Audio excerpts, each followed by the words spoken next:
Namo Bhagavate Vasudevaya. Om Namo Bhagavate Vasudevaya. Om Namo Bhagavate Vasudevaya. Om Namo Bhagavate Vasudevaya. No, they can come in the front, some of them. So, what chapter are we supposed to discuss today? 7, somebody said 6th. So we're going to start discussing the 7th chapter. Discussing each chapter takes about an hour and a half. Who knows what was discussed in the 6th chapter last night? Who knows? Anyone can say anything? I'm surprised that nobody is offering to say anything. What was the key point in the 6th chapter? Control the mind. Okay, good. So we have discussed in the past few days chapters 2 to chapter 6. Now the 7th chapter is called Knowledge of the Absolute. So in this chapter, Krishna is giving more information about himself. In other words, as Prabhupada says, the full nature of Krishna consciousness is described in this 7th chapter. Krishna is full in all opulences, and in this chapter it is described, his opulences are described. So once again, Krishna is starting his instructions in this chapter by telling Arjuna that by practicing yoga in full consciousness of him with minds dedicated to him, one can know him without any doubt. In other words, to know Krishna, you have to dedicate your mind and senses to him. Otherwise you cannot know him. This has been made clear. Krishna cannot be known through mundane speculation or knowledge or beauty or wealth. He can only be known through devotion. So Krishna is telling Arjuna that in this 7th chapter he is going to declare full knowledge, both phenomenal and numinous. And beyond this, there is nothing else that it needs to be known. In other words, everything that we need to know is there in this chapter. Just like Prabhupada often told us, everything we need to know about religion is there in his books. So Krishna says, Manushyanam sahasresu kaschiditati siddhahe yathatam api siddhanam kaschimam veti tatvataha.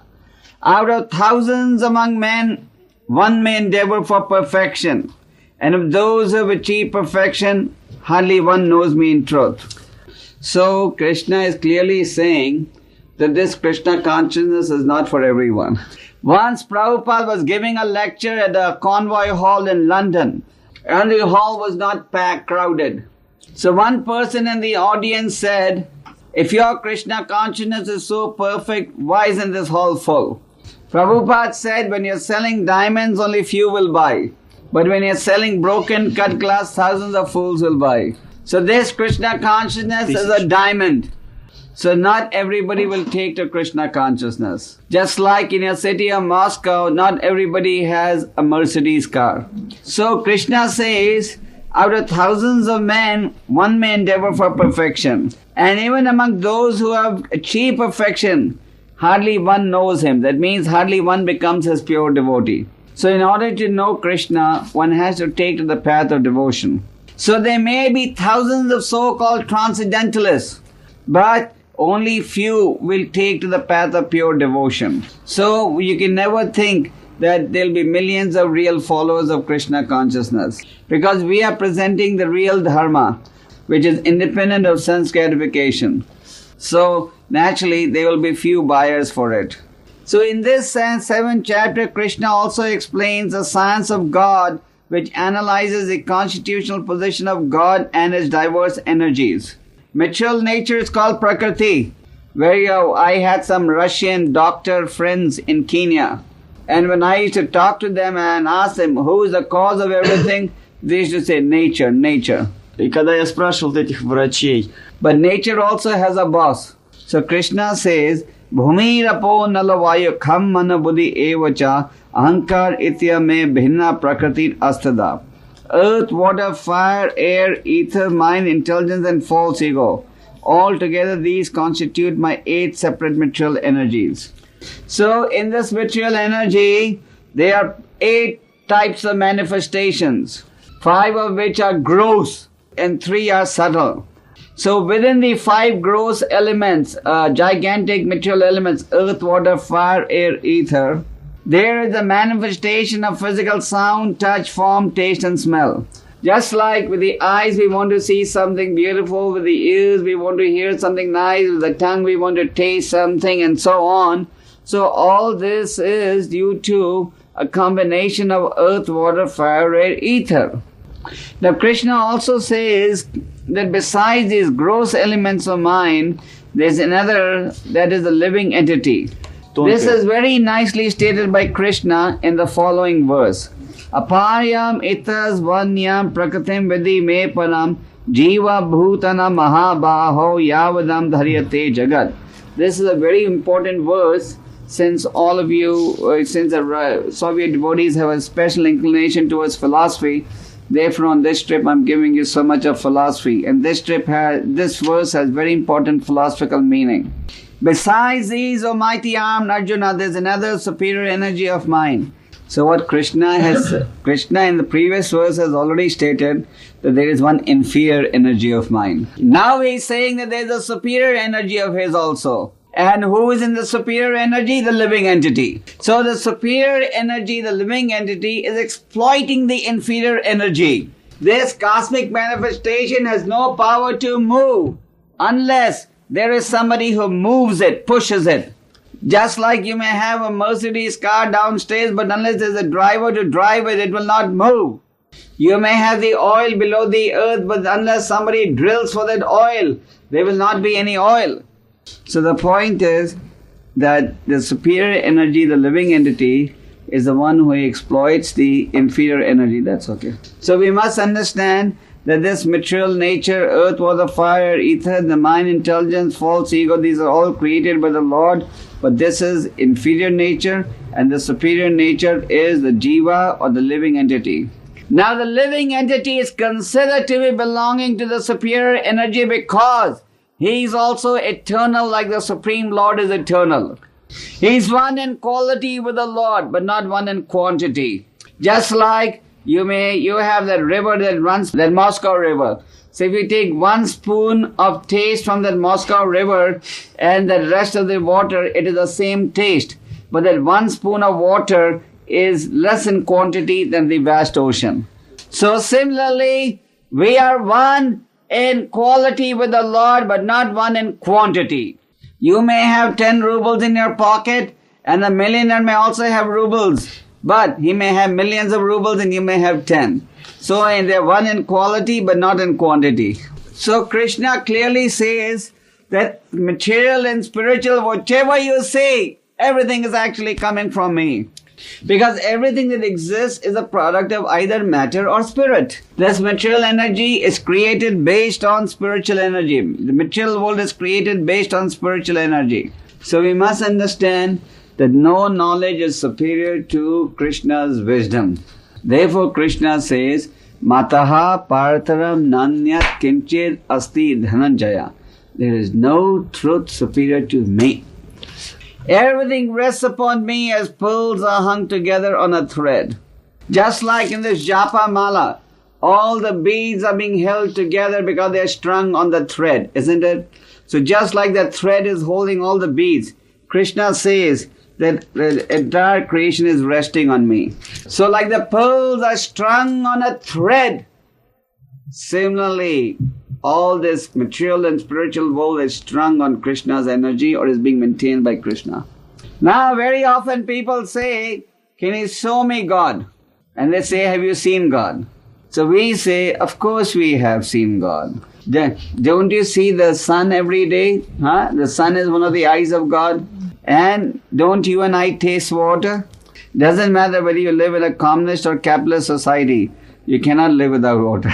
So Krishna says, Rasoham apsu kaunteya, I am the taste of water, the light of the sun and the moon, and I am the sound in ether. And whatever ability that man has is actually coming from Krishna.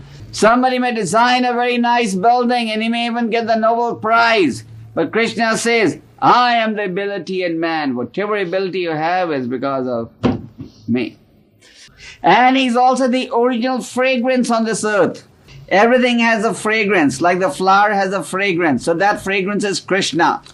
If you buy flowers and they don't have a fragrance, you don't want it. And if you light fire and there's no heat, you don't want that fire.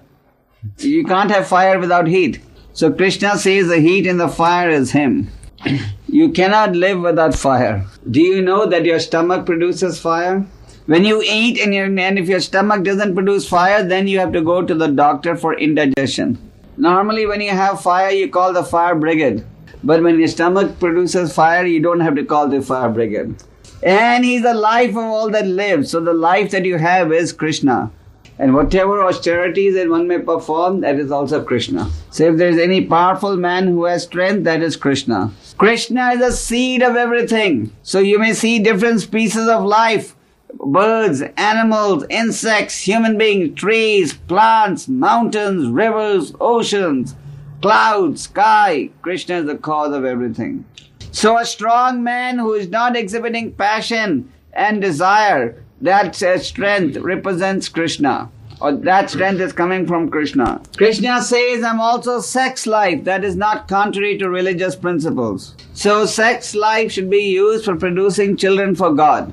So sex, according to religious principles, has a function. It is not that we are against the use of sex life, but it must be used properly for the right purpose. And when sex life is being misused, then it becomes animalistic life. So whether something is manifested due to the mode of goodness, passion or ignorance, it is actually all coming from the Supreme Lord. You and I are under the control of the different material modes, but Krishna is not under the control of the different modes. He is completely independent, swarat. Brahma Bhagavatam says, Tene Brahma hidi adi kavaye muyanti yad swarat. So this spiritual knowledge was imparted in the heart of Brahma by that person who is completely independent. So as long as we are under the influence of the material modes, three modes are there, goodness, passion and ignorance, we cannot know God in His pure form. No doubt the mode of goodness is superior to the mode of passion, and passion is superior to ignorance. But nevertheless, it should be understood that even the mode of goodness doesn't create pure love of God. Therefore, Krishna consciousness is described as a stage of pure goodness. Goodness means today you're doing something good, but later on you'll also do something bad. Just like we see in India, sometimes the man is in goodness, he's doing puja and he's giving us a donation, but the same man in the evening will go and drink or gamble. So, we are not trying to come to the level of goodness, but go beyond that. The three modes will be discussed in another chapter later on in great detail when we, later on in the Gita. So Krishna says, Devi esha gunamai mama maya durataya mam evame prapadayante maya metam taranti te. That is, under this material energy of mind consisting of the three modes is very difficult to overcome. But one who surrenders to me can overcome the influence of the modes. So very often we meet people who say, oh, I cannot overcome Maya, Swamiji. Maya is very strong. Yes, Maya is strong. We say that ourselves. So you may say, then why are you wasting our time and wasting your time? If Maya is so strong, then let us all go back home. But thou, Maya is strong. Fortunately, it is weaker than Krishna. So, Krishna says, yes, it is a fact that my material energy is very strong. So you cannot easily defeat it. But if you surrender to me, then I will help you to defeat the material energy. So, we must surrender to that person who is the most powerful and completely pure. In the 4th chapter of the Gita, we have already read that in order to get out of this illusion, one must approach a bona fide spiritual master. Prabhupada gives an example that just like if a man is tied if his hands and legs are tied with a rope, then how can he free himself? If your hands and legs are tied and you're tied with a pillar, you can't free yourself. But if somebody who is free, whose hands and legs are not tied, he can come and untie you and make you free again. So that is the business of the spiritual master, to free one who is entangled in the cycle of birth and death by giving him this Vedic wisdom, how to surrender to Krishna. So we can defeat Maya. Please don't think that the attraction for sex life, let's say gambling, etc. is so strong that you cannot give it up. You can easily give it up once you take to the process of chanting the holy names and engaging in devotional service. So we must have full faith and confidence that we are on the path of devotional service, which is very strong and which gives us pleasure, far superior to anything that Maya can ever give you. So, just like for example, Japan is the richest country in the world, America, these countries also have very high suicide rates and so many other evil tendencies are increasing because one cannot be happy without spiritual life. So Krishna, after explaining to Arjuna that Arjuna, don't worry, now this Maya is strong, it is weaker than me. He goes on to explain that there are 4 types of people who surrender to him and 4 types who don't surrender to him. Are you all understanding this? I'm not going too fast. Are you understanding all this? I'm telling you the Bhagavad Gita in a storybook fashion. So there are 4 types of people who don't understand Krishna, who don't want to go to Krishna. Na mam duskritina muda prapadyante naradama mayaya partha jnana ashram bhavan ashritaha. One consists of those who are grossly foolish, lowest among mankind, whose knowledge is stolen by illusion, and who are atheistic in nature. They don't surrender to Krishna. So one is lowest of mankind, Naradama. They may have a human being, but their mentality is very low, like the cats and dogs. And then they are the Mudas. They work hard, like the ass, but no time for spiritual life. In your country, you don't see too many asses. But in India, you see a lot of asses on the road. And the ass is carrying such a heavy burden of load. The ass is thinking, unless I carry this heavy burden of load, I will not get my food to eat. The ass is thinking, he does not understand that the little bit of grass that he needs is already provided by material nature. But he's thinking, unless I carry this heavy burden, I cannot get my food to eat. So similarly, we have carrying so many responsibilities and no time for spiritual life. Yes, so very often we talk to people in India, America, everywhere, say, sir, please take the spiritual life. No time, I'm very busy. And then there are those who are very proud of their academic knowledge. These are so-called intellectuals of society. They have PhD degrees and so on. But they think that they know so much that no one can know more than them. So when it comes to God, no, there's no God. Even in India, the so-called educated people, they say, Bhoganyat. Yeah. And then there are those who are openly atheistic, who openly say, no, there's no God. How can there be God? You tell these people who don't believe in God, can you just produce a small nail, sir, or one hair? That they cannot. So after explaining the 4 categories of people who don't surrender to him, Krishna explains those who do surrender to him. Chaturvida bhajante mam janaha sukritino rajana artho jigyasa artharti jnani cha bhartar sabha. 4 types of people who surrender to Krishna are: 1 who is in distress. 2nd is one who wants money, wealth. 3rd is one who is inquisitive. 4th is one who is genuine seeker of knowledge. Just see how perfect the Bhagavad Gita is. Each of you who has come to Krishna consciousness, if you analyze carefully within your heart and find out, how did I come to Krishna first?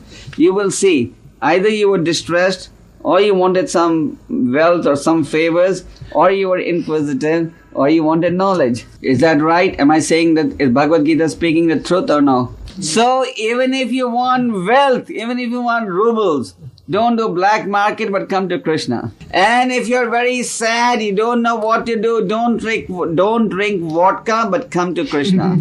Don't drink cigarettes but come to Krishna. Because generally people smoke cigarettes because of being nervous. The materialist, when he has many problems, what does he do? Watch TV, smoke cigarettes and drink whiskey.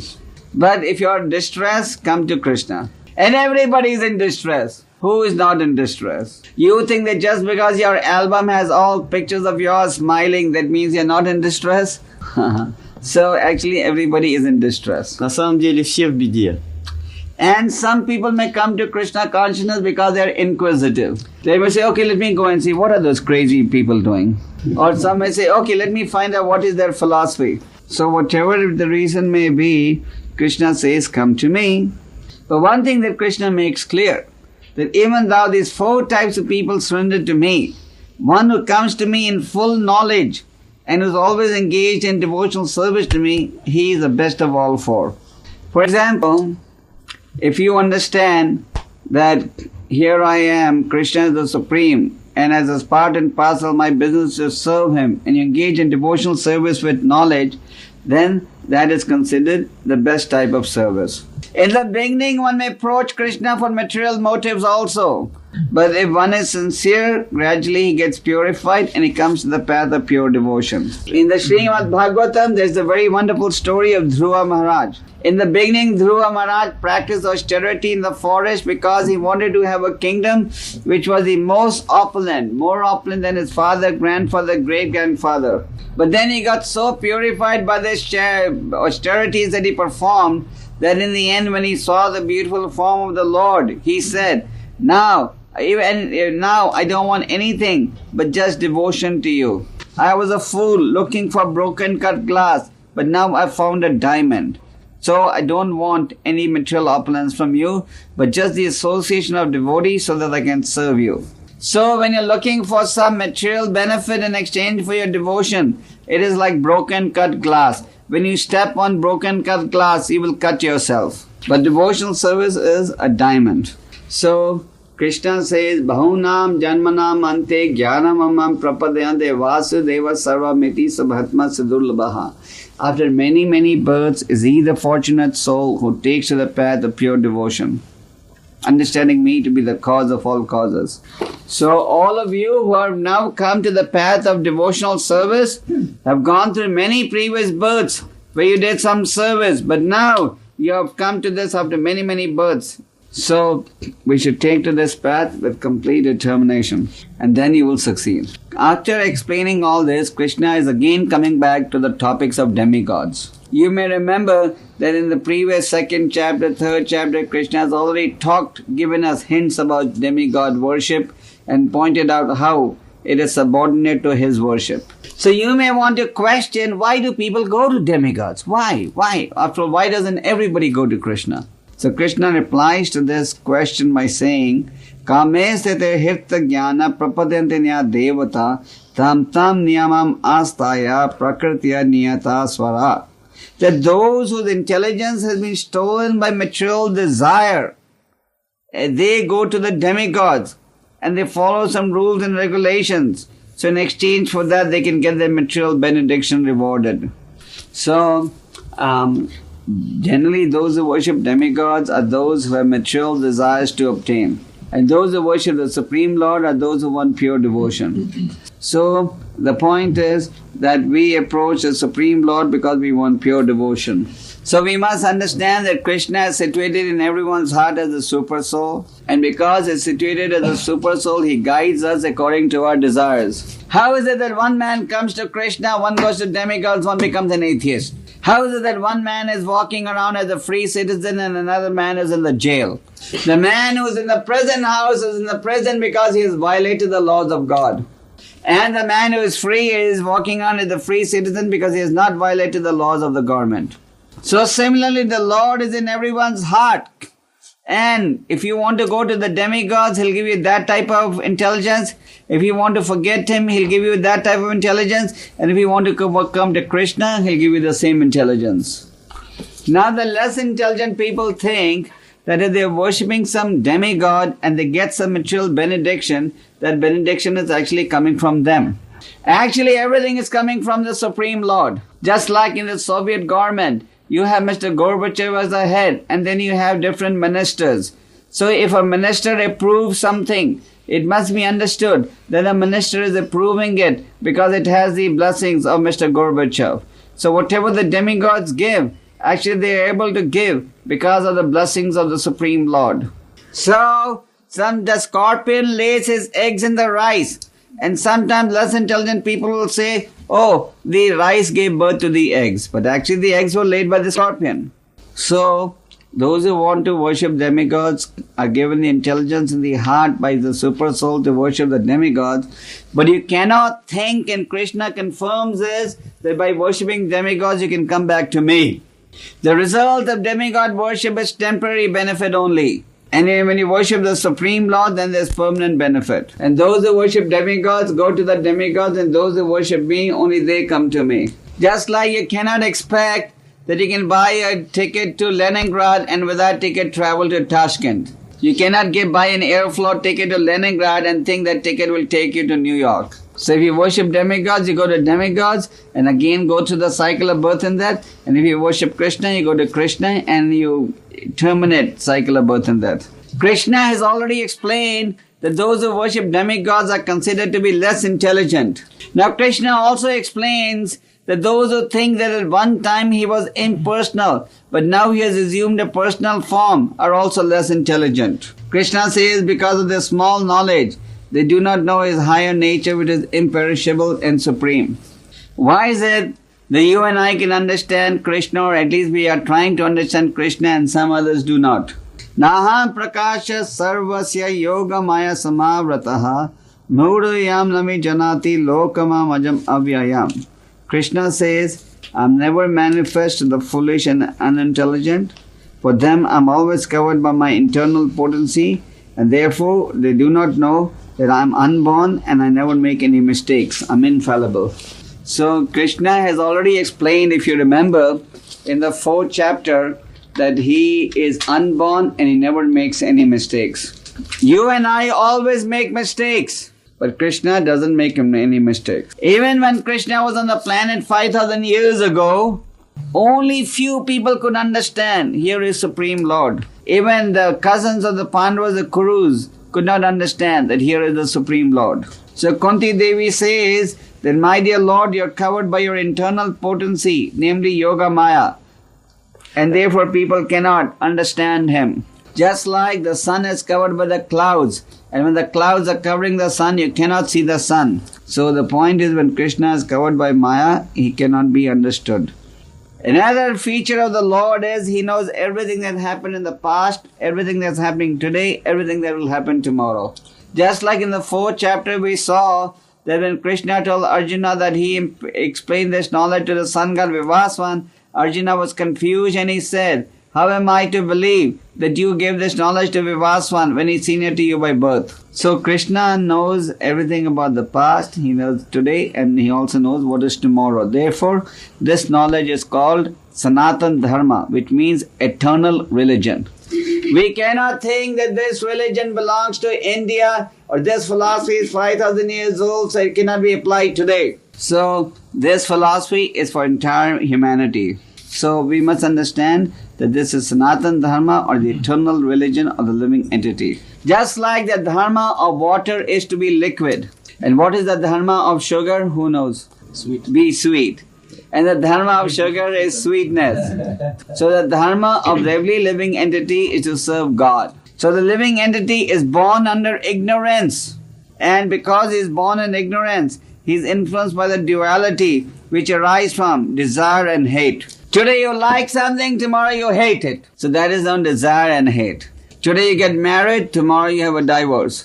That's why in your country the divorce rate is what? 60% they say. So there is desire and hate. Today you like someone, tomorrow you hate that person. We have to be transcendental to that understanding. So as long as you are transmigrating, as long as you stay in material world, you have to go through the cycle of birth and death. So those who are trying to get freedom from the cycle of birth and death, Krishna says, they come to me. So coming to Krishna means engaging in devotional service. They are the real Brahmins. One, because he understands Aham Brahmasmi. Aham Brahmasmi means I'm not this body but pure spirit soul. So being on the Brahman platform means being on the transcendental platform of devotional service.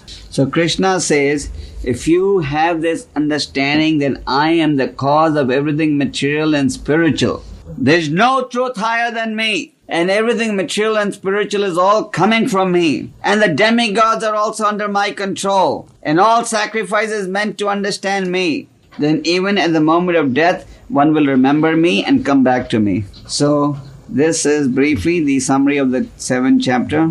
Prabhupada explains that in the 7th chapter, Krishna explains how one can become fully Krishna conscious. The beginning of Krishna consciousness is association with devotees.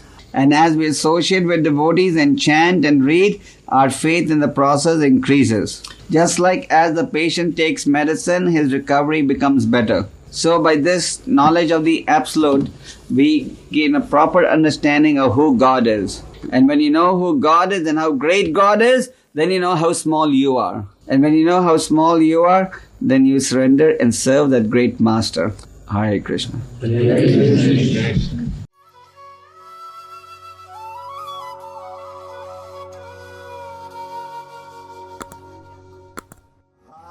Krishna, Hare Krishna, Krishna Krishna, Hare Hare,